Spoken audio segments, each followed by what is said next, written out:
I feel like this is like some weird bicep situation. Hey everyone, it's me Wendy. This is another episode of Can She DIY It? It's a show where I take stuff that I find on the internet, or I guess elsewhere, but realistically it's the internet, and try to DIY it myself. I will show you all the steps and hopefully I and you can succeed in making your own items. Today is a special episode because I'm doing something I've never done before. I mean, okay, I never repeat my projects, but this is just like a different genre entirely. So you know, we have been doing basics for a long time. I got you covered with sweaters, hoodies, jackets, dresses, skirts, whatever. Then I've been doing a bunch of things that are, I guess, what I think is popular or trendy, whatever seems to be stylish and cute. We've done that. Now, in this video, for the first time, we are going to do influencer clothing collections. Please bear with me, it's gonna be great. I feel like a rite of passage now is that an influencer, not all people are happy with that term, but there it is, has like their own fashion line, and it's usually someone who loves fashion, probably pretty fashionable themselves. And so I have picked two people that I have looked up to for a long time, have really been like following their journey and wanting to see them succeed, and I think have pretty distinct or very recognizable fashion characteristics. By nature of being a fashion collection by an influencer, these items are also really cute and trendy, so even if you're not here for the names or labels, I think you will stay for how cute this clothes is. I'm gonna pick an item from two collections to give you kind of like two options for styles. One is a top, one is a matching set, so we got tops and bottoms covered. I'm making these items from thrifted pieces, so I'm going to give you some ideas on what to look for at the thrift store, and then you're going to feel really good about yourself because this was better for the environment because you recycled something, as well saves you a little bit of effort because a bunch of seams were already done for you. First up on today's Can She DIY It chopping block is Eggy. This is the clothing brand by Jenn, very popular Korean YouTuber here on YouTube. I think generally there's like a very young, playful, innocent, cutesy, with a little bit of like Instagirl baddiness sprinkled in there. I would say that's the vibe I get from her line, so I tried to pick something that's very signature to it. Okay, here's a picture. This is the Eggy item that we're aiming for. I thought this was very signature Jenn.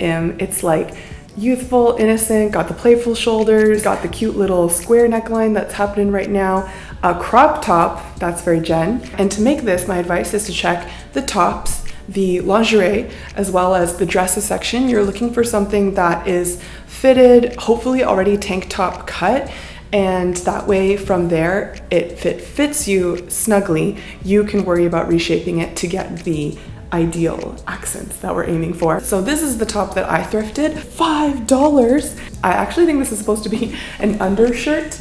It's got button up in the back. It is already crop length. I like that it actually has a pretty snug fit as it is right now, and so all I'm going to add to it is the sleeves and the neckline. Let's get started. All right, I have some notes. The first thing we're going to do for the Eggy top is I want to reshape the neckline. Right now it is a round neckline, but I want to go for something that's more square, so we're going to cut that out.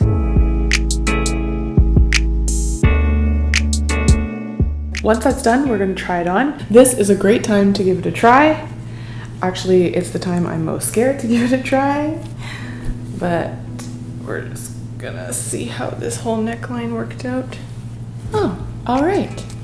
I'm good with that. So yeah, it's square, but you know, not like perfectly square. Still has some natural bend to it. I'm going to take some bias tape and bind the edge so that it all looks clean and professional. I really hope that goes well. All right, let me bring you in here for a close-up. You're going to open it up, sew it to the raw edge, and then kind of fold it over and sew it down with a straight stitch. That was definitely way too brief of an intro to bias tape, so if you would like a detailed explanation, I will put a link in the description for you. Voila! Bias tape is so great. It can handle any curve, just makes it all look clean. And then we're going to add the sleeves. For the sleeves, I went shopping. I don't go shopping very often for raw fabric anymore, so now I just get really excited for it. Ta-da! We're gonna be using this tool, and it has pearls on it. So this is some really special, pretty tool. I only got half a yard, that's all you need. And this hopefully is going to become our pretty shoulder action. So I'm gonna let voiceover Wendy take over because those sleeves are not gonna add themselves. I have folded my Pearl-tastic fabric in half, and I'm laying down a pattern that I had from a previous tutorial where I showed how to clone clothes. This one gets me a pretty slim fit sleeve, and since I want things to be puffy and poofy and puff-tastic, I'm going to be cutting generously on the left, on the right, making a bigger curve along the top, as well as a little bit of a bell along the bottom, and all of that is going to come together for a puff sleeve. I'm going to fold this in half with the right sides touching along the straight edge. It's going to be sewn with a straight stitch, and when you flip that inside out, you have your finished tube, which is your new sleeve. To gather the sleeve so that it fits inside the body, I've sewn 2 parallel stitches all the way around, and on one side I'm going to take the top 2 threads, tie them together in a knot, and on the other side I'm going to take the 2 inside threads and tie them together in a knot. Before we get to gathering, do add a pin to the opposite end of the sleeve from the seam so that you know where the halfway point is, and when you pull on the free strands of the thread, you can see the whole thing just starts to bunch up, and we're going to make it smaller and smaller until it matches the size of the armhole on the body. We're gonna slide the sleeve into the armhole, making sure that they're touching right sides together so that the sleeve seam is touching the armpit seam of the top. Pin these right sides together, armpit to armpit. All of this you sew together with a straight stitch. I took some elastic and sewed it into a loop. This is going to go along the bottom of the sleeve to help close it off so that it finishes off the poofiness. I pinned this at equal distances all the way around, sewed it down with a zigzag stitch, and then folded it in one more time to sew it with a zigzag stitch, just because I wanted the edge to be a folded edge, which makes it nice and clean for the finish. Here is the before, some kind of dainty undershirt, and here we are after. We've got puffy sleeves, magical floating tulle. I'm really happy with how this one turned out because it just makes you look like you're flittering and fluttering everywhere you go.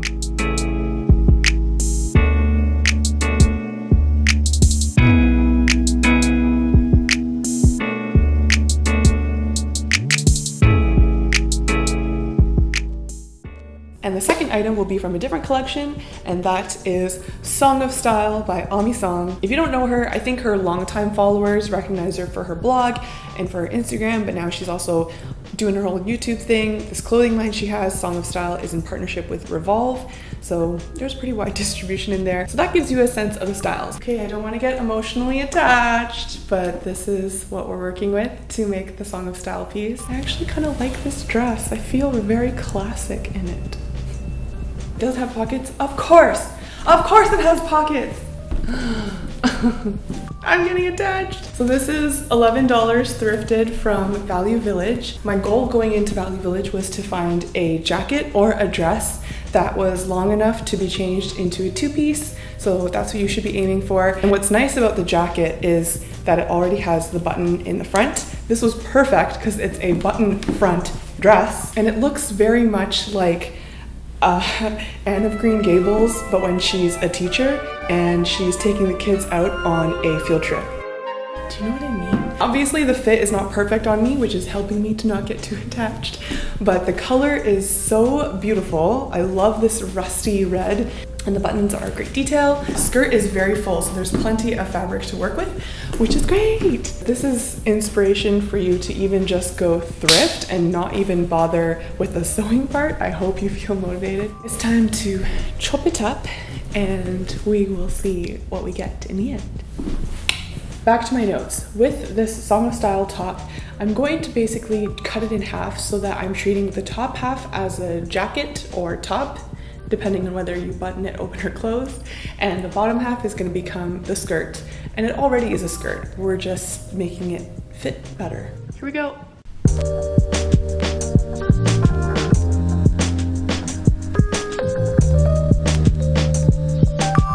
The top does need the bottom edge hemmed once I cut it off.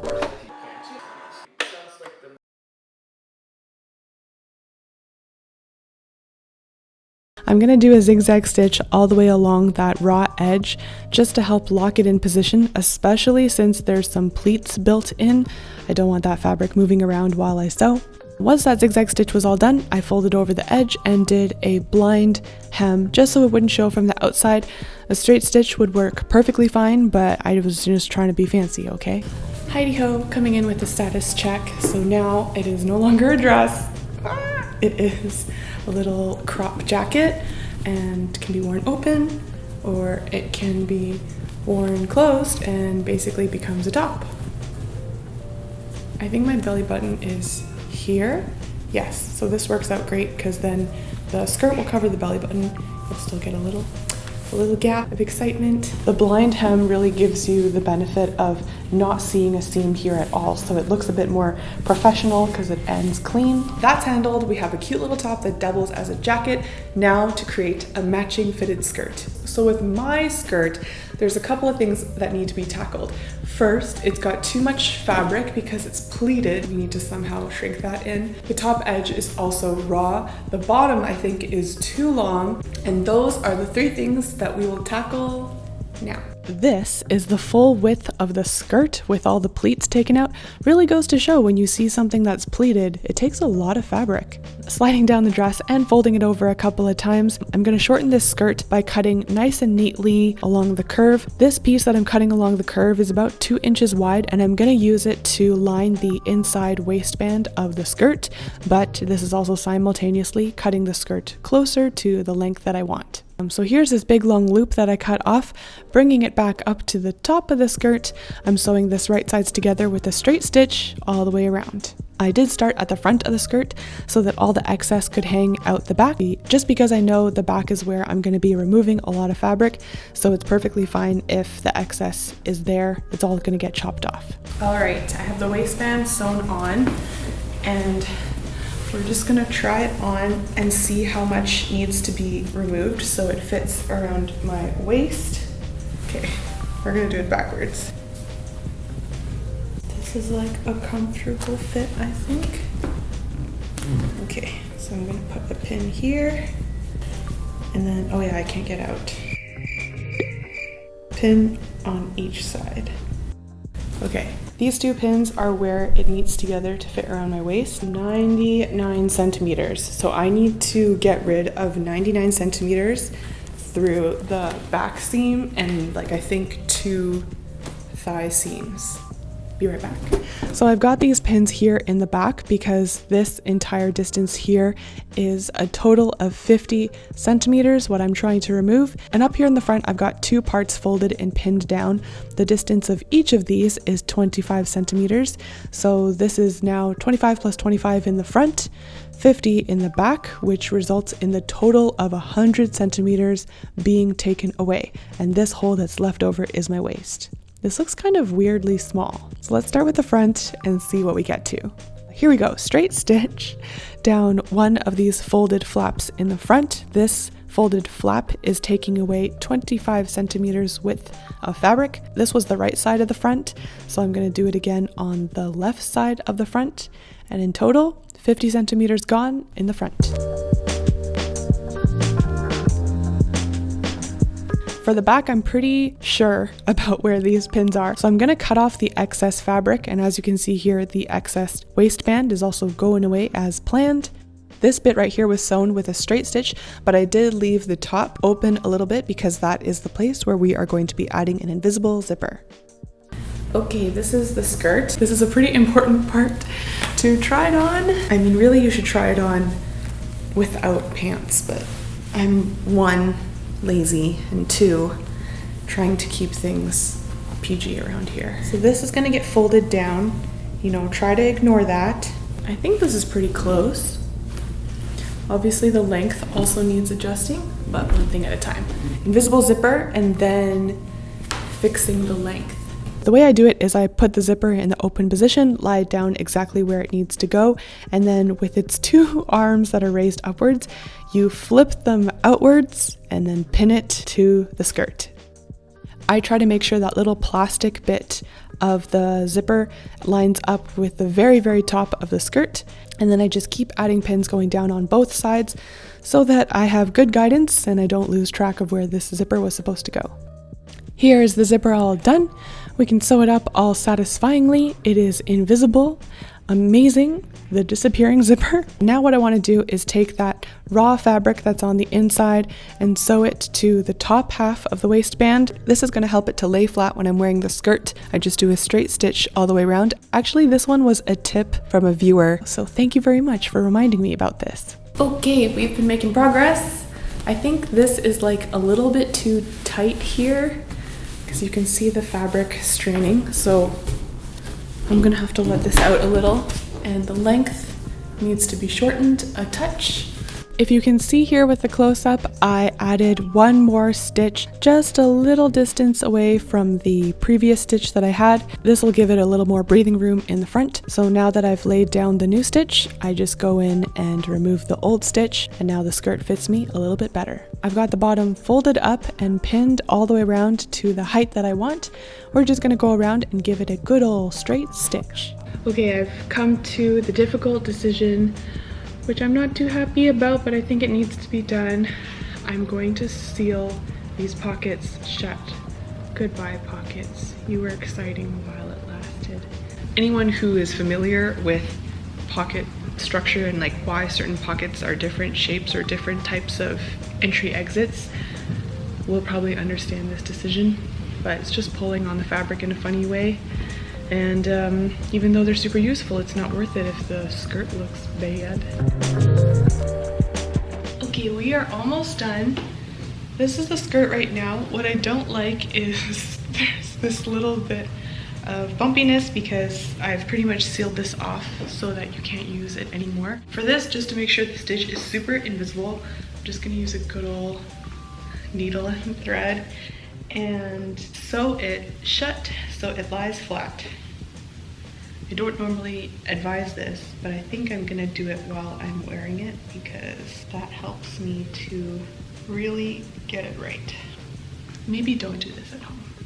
Okay, I'm gonna finish this off and then I'm gonna show you the finished outfit. Taking one last look at the dress that I tried very hard to not get emotionally attached to. Here's how things looked before, and here is how this red dress looks in a little bit of a more modern twist.